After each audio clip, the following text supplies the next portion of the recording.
Hi, so I have this particular PDF file. It's 2499 pages long, and I don't have a section where I can find all the tables and what's that particular table and where that particular table is present, like which page number.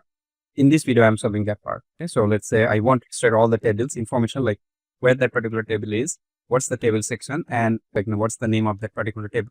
So the expected output is like this. At page 25, I have table 2.2.1, and this is the title of that particular table. So let's say if I just go into this particular PDF file at page 25, then you'll see that this one, table 2.2.1, jurisdiction of building official of designated office or authority. So let's say if I just take any one of these, like let's say 516, so it says 516 6.1.5 plan horizontal irregularities of, so let's see 516, and you can see table 6.1.5 plan horizontal irregularities of structures, right? So I want to find all the tables in that particular PDF, and it's 2499 pages long, and I want to extract those page number and what's that particular table is about. Let me show you the demo. So I have written the code. So if I just run this code, it will just print that away how many number of pages I have in that particular PDF file, and here is the table. So page number, reference, and target.